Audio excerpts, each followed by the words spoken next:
You're driving home late at night, the road winding through the mountains, the trees pressing in on either side. The highway is empty, just you, the darkness, and the occasional road sign flashing past. Then, in the corner of your eye, you notice something, a shadow in the back seat, a figure that wasn't there before. Your heart pounds as you glance in the rearview mirror. Someone is sitting in your car. Before you can react, they speak. Their voice is calm, almost distant. They give you an address, somewhere just up ahead. But when you arrive, they're gone.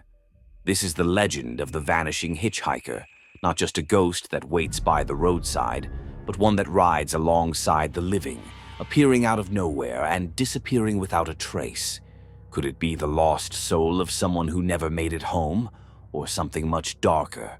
The tale of the vanishing hitchhiker isn't just a story, it's a phenomenon.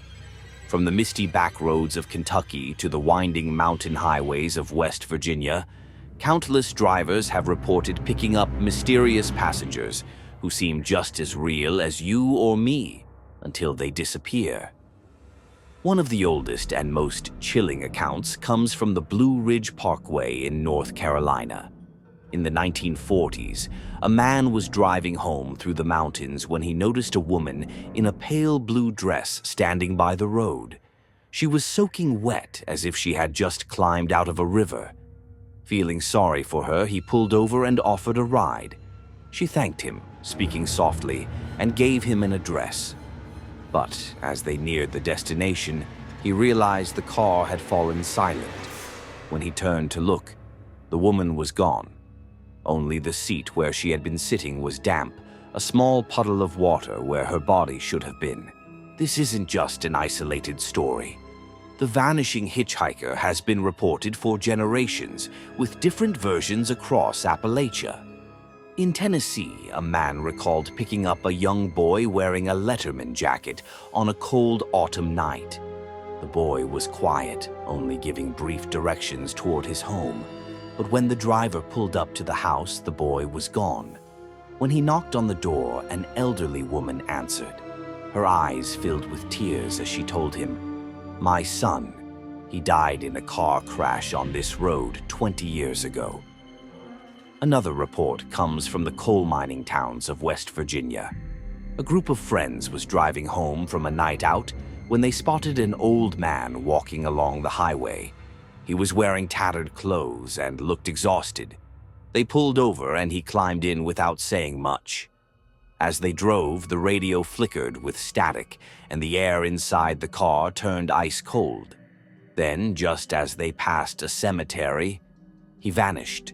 Are these vanishing hitchhikers ghosts of the lost, forever trying to reach their final destination? Are they echoes of past tragedies, replaying their last moments over and over? Or is there something more sinister at play? Some believe these spirits don't just disappear, they attach themselves to the living. There are stories of drivers who picked up these spectral passengers, only to find that, in the days that followed, they would hear strange whispers in their car. Their radio would turn on by itself. They would see a shadow in the mirror when no one else was there, as if the hitchhiker never really left. A personal experience of mine happened on a small road in eastern Kentucky, where I saw a man leaning beside a pole, and he looked as if he was from the 60s. Wearing a black leather jacket with his hair slicked back, the time was around 2 a.m. Thankfully, I've not seen him since. So what do you think? Are the vanishing hitchhikers just eerie roadside tales, or are they something far more terrifying? Let me know in the comments. And if you love Appalachian ghost stories and cryptid legends, check out my Backwoods String Tea Public shop. I've got designs inspired by ghosts, creatures, and folklore from the backwoods. Grab some gear and support the channel. Links in the description. Until next time, keep an eye on your mirrors, because sometimes the passengers we pick up don't leave when the ride is over.